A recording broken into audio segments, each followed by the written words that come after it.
কোথায় যাচ্ছ? কোর্টে। কোর্টে? হ্যাঁ, একদিন তুমি আমাকে কোর্টে যেতে বারণ করেছিলে, আমি তোমার কথা রেখেছিলাম, কিন্তু বলেছিলাম আবার যদি কোনোদিন আমার কোর্টে যাবার প্রয়োজন হয় তাহলে আমাকে বাধা দিতে পারবে না। পরাজিত হয়েছিলে, আর আজও আমি তোমাকে পরাজিত করে আমার মেয়েকে মুক্ত করে আনবো। পারবে, পারবে শাহানা, তুমি আমাকে পরাজিত করতে পারবে।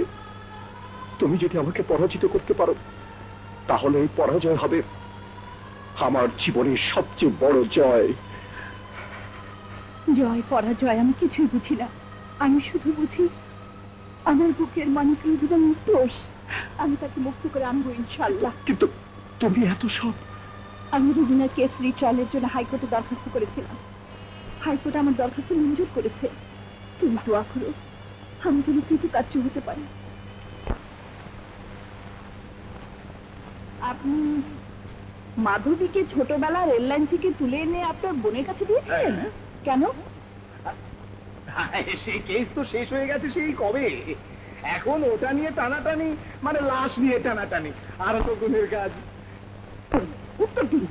আরে রেল লাইন থেকে তুলে এনে আমার বোনের কাছে দিয়েছিলাম ভালো করে নাচ গান শেখানোর জন্য। মায়ের কি রে? রেল লাইন থেকে তুলে নিয়ে গিয়েছিলেন? হ্যাঁ, রেল লাইন থেকে তুলে নিয়ে গিয়েছিলাম। মিথ্যে কথা, আপনি যা বলছেন সব মিথ্যে। না, আমি মিথ্যে বলবো কেন গো? আমি বলছি মিথ্যে। না, আজ যদি সত্যি মিথ্যে কথা বলিনি আমনি। মিথ্যে বলেননি? ইওর অনার, গোলাম হোসেন আপনার সম্মুখে দাঁড়িয়ে বলছে মাধবীকে সে রেল লাইন থেকে তুলে নিয়ে গিয়েছিল। সে জাজ করে বলেছে মাধবীকে সে রাস্তার ফুটপাথ থেকে তুলে নিয়ে গিয়েছিল। মিস্টার গোলাম হোসেন, আপনি তা বলেননি? জি, মানে জি। ইওর অনার, জাজ কোর্টে গোলাম হোসেন যে সাক্ষ্য দিয়েছে তার সাথে আজকের সাক্ষীর কোনো মিল নেই। তাই আজ প্রমাণ হয়েছে গোলাম হোসেন একজন মিথ্যাবাদী। মিথ্যাবাদী গোলাম হোসেনের জাজ কোর্টের কোনো কথাই আজকের আদালত মেনে নিতে পারে না। ইওর অনার, একজন সাক্ষীকে মিথ্যে প্রমাণ করলে মাধবী সালাম খানকে গুলি করে হত্যা করেছে আপনি তো দেখেননি। একটি সত্যি কথাকে আপনি মিথ্যে বানাতে চাচ্ছেন? কিন্তু আমি যদি বলি একটা মিথ্যে বানোয়াট কথাকে আপনি সত্যি বলে প্রমাণ করতে চাইছেন? না, আমি নিজের চোখে দেখেছি মাধবী সালাম খানকে গুলি করেছে। আপনি কুমিল্লা থেকে দেখেছেন ঢাকায় খুন হয়েছে? আপনার চোখের দৃষ্টি এত প্রখর। আপনার মৃত্যুর পর তো আপনার চোখ দুটোকে জাদুঘরে রাখা উচিত।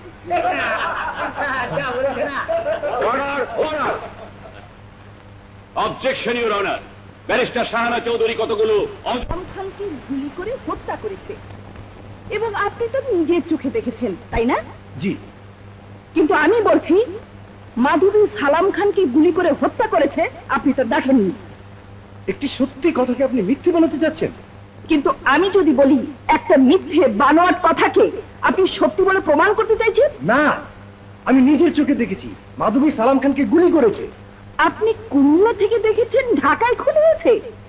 আপনার চোখের দৃষ্টি এত প্রখর। আপনার মৃত্যুর পর তো আপনার চোখ দুটোকে জাদুঘরে রাখা উচিত।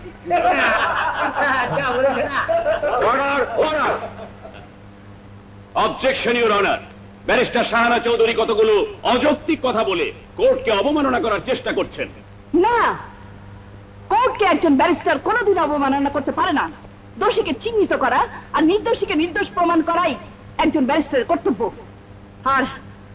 আর আমি সেই কর্তব্য পালন করছি।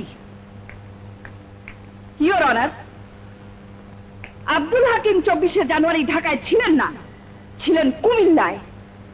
সালাম খান যখন খুন হয় তখন ছিল রাত 12টা, আর সেই রাতে আব্দুল হাকিম কুমিল্লা বোর্ড অফিসে কাজ করছিলেন। ইওর অনার, রাত 12টায় ইমার্জেন্সি সার্ভিসের কিছু অফিস ছাড়া অন্য কোনো সরকারি অফিস খোলা থাকে না। কিন্তু 24শে জানুয়ারি রাত 12টায় বোর্ড অফিস খোলা ছিল, কারণ ম্যাট্রিক পরীক্ষার রেজাল্ট বের করার জন্য অনেকেই সেদিন ওভারটাইম কাজ করেছিলেন, আর তাদের মধ্যে আব্দুল হাকিমও ছিলেন।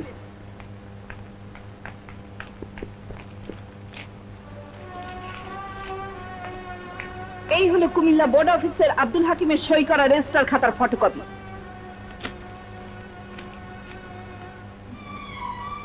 আর এতেই প্রমাণ হয় সেই রাতে আব্দুল হাকিম ঢাকায় ছিলেন না, ছিলেন কুমিল্লায়। ইওর অনার, এবার 2 নম্বর সাক্ষী বাড়ির চাকর নুরু মিয়াকে হাজির করার অনুমতি প্রার্থনা করছি। অনুমতি দেওয়া হলো।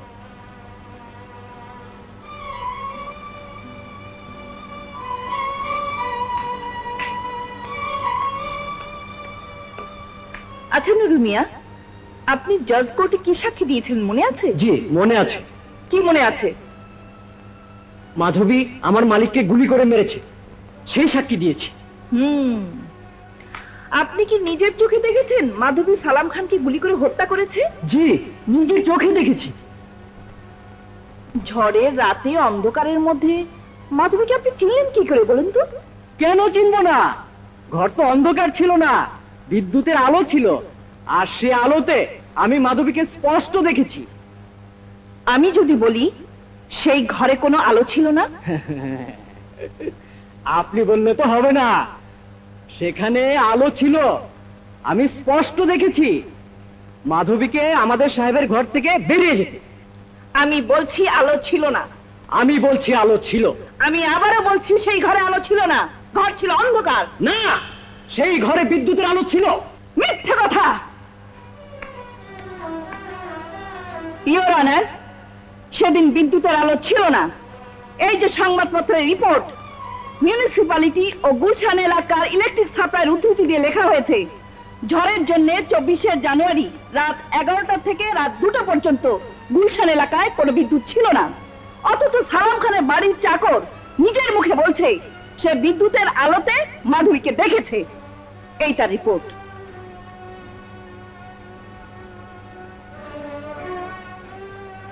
ইওর অনার, নুরু মিয়ার কথায় আজ এই প্রমাণ হয় যে 24শে জানুয়ারি ঝড়ের রাতে উনি বাড়িতে ছিলেন না। ইওর অনার, এ ব্যাপারে আমি সালাম খানের মেয়ে মিস মল্লিকাকে কিছু প্রশ্ন করার অনুমতি চাইছি। অনুমতি দেয়া হলো। Thank you your honour.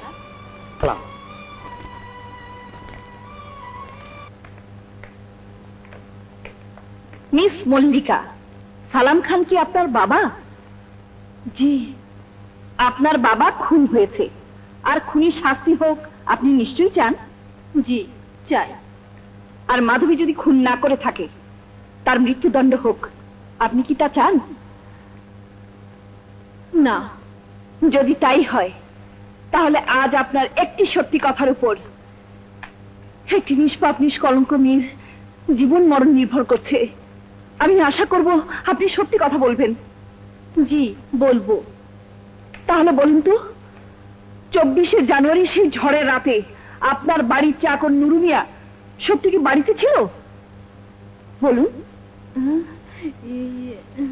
উত্তর দিন।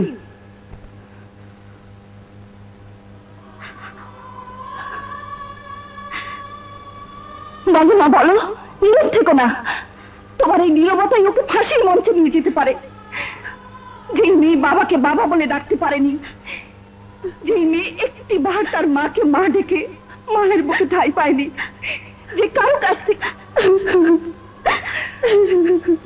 কারো কাছ থেকে এতটুকু আদর ভালোবাসা পায়নি, আজ তোমার একটি সত্যি কথা সে সব কিছু ফিরে পেতে পারে। বলো মা, বলো। ইওর অনার, নুরু মিয়া সেদিন আমাদের বাড়িতে ছিল না। 2 দিনের ছুটিতে সে দেশের বাড়িতে গিয়েছিল।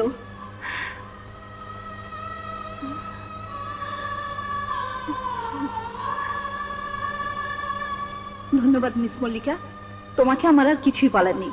এবার তুমি আসতে পারো। ইওর অনার, এই কোর্টে আমি আরো 2 জনকে হাজির করতে চাই। তাদের মধ্যে একজন হলো যে ফটোগ্রাফার মাধবীর ছবির সাথে অন্য লোকের ছবি জুড়ে দিয়ে মাধবীকে দুশ্চরিত্র বলে প্রমাণ করেছিল তাকে। আরেকজন হলো মাধবীর পালিতা মা, যিনি এই কেসের অনেক কিছুই জানেন। তাই এই 2 জনকে হাজির করার জন্য আমি কিছু সময় প্রার্থনা করছি।